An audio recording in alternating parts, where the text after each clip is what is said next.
The echoes of silence at the horizon.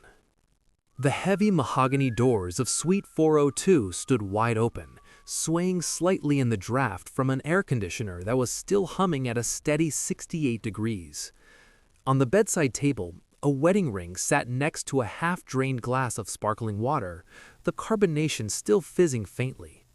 A silk robe was draped over the armchair, and a pair of leather shoes remained tucked neatly under the bed. To any observer, it looked as though the occupant had simply stepped into the bathroom for a moment. But the bathroom was empty. The entire floor was empty.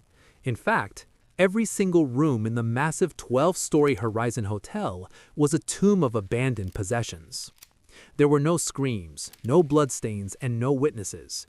Just the suffocating silence of a building that had breathed its last breath of life at exactly 3 o'clock in the morning.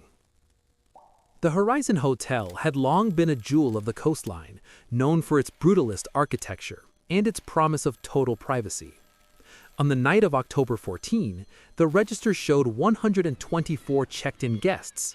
Security cameras tracked the final movements of the evening: a businessman ordering a late-night snack, a young couple laughing in the elevator, and a night porter finishing his rounds. Everything was mundane. Everything was normal. Yet when the morning shift arrived at 6 o'clock, they found the lobby deserted. The front desk was unmanned, the phones were ringing off the hook with no one to answer, and the smell of burning toast began to waft from the kitchen where a breakfast service had been started but never finished. The investigation began in a state of absolute confusion. Local authorities initially suspected a mass evacuation or a gas leak, but the reality was far more disturbing. Every personal item belonging to the guests remained in their rooms. Wallets filled with cash, passports, jewelry, and even cell phones were left behind. In room 712, a bathtub was still running, overflowing onto the carpet, while the guest who had turned it on was nowhere to be found. Forensic teams found no traces of struggle. There were no fingerprints belonging to intruders and no DNA evidence to suggest a violent encounter. It was as if a giant hand had simply plucked the human souls out of their clothes and left the physical world untouched. As detectives reviewed the digital security footage, they encountered the first of many impossible hurdles. At precisely 2:59 a.m., every camera in the hotel experienced a brief 3-second burst of static. When the image returned at 3:02 a.m., the hallways were empty. The footage from the lobby showed a woman standing near the elevators at 2:59 a.m. After the 3 seconds of static, the elevator doors were still open, but the woman had vanished. Her handbag was lying on the floor exactly where she had been standing. The footage showed no one entering or exiting the hotel during those missing seconds. All exits were electronically locked from the inside, and not a single alarm had been triggered. The mystery deepened when the medical examiner reviewed the cases of the few staff members found in the basement. They weren't missing, they were found in the laundry room, but they were in a state of catatonic shock. They sat on the floor, staring at the walls, unable to communicate or react to external stimuli. Their watches had all stopped at 3 a.m. When they were finally able to communicate weeks later, their only description was of a low-frequency hum that seemed to vibrate through their very bones, followed by a light so bright it felt like it was shining from inside their own skulls. Physical evidence at the scene suggested a localized anomaly. In the center of the hotel courtyard, investigators found a circle of dead birds, all of which had dropped dead mid-flight at the exact moment of the disappearance.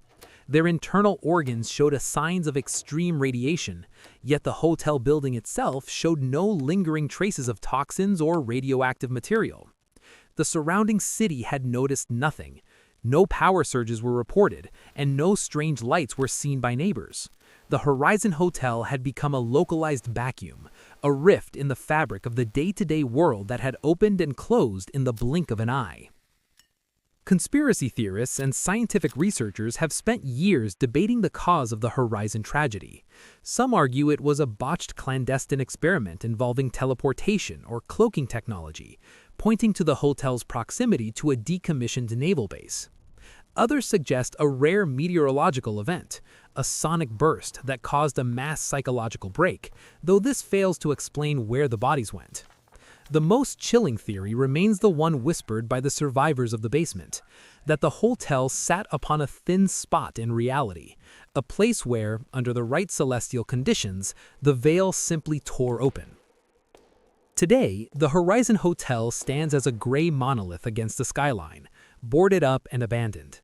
The government has cordoned off the area, citing structural instability, but the lights in the upper floors are sometimes seen flickering late at night. The families of the 124 missing guests still have no closure. There are no graves to visit and no bodies to bury. There are only the police photographs of the empty rooms, the still warm coffee cups, and the haunting realization that an entire community of people can be erased from existence in less than 3 seconds. The tragedy of the Horizon is not just in the loss of life, but in the terrifying silence that followed, a reminder that the world we perceive is far more fragile than we dare to believe. As the sun sets over the abandoned structure, the shadow of the Horizon Hotel stretches long across the pavement. It serves as a permanent monument to the unknown. Scientists continue to monitor the site for gravitational shifts or electromagnetic spikes, but the building remains stubbornly dormant. The case files remain open, gathering dust in a basement office, waiting for a piece of evidence that may never come. For now, the guests of the Horizon remain part of the architecture, ghosts of a night that never ended, trapped in the perfect emptiness of their abandoned rooms.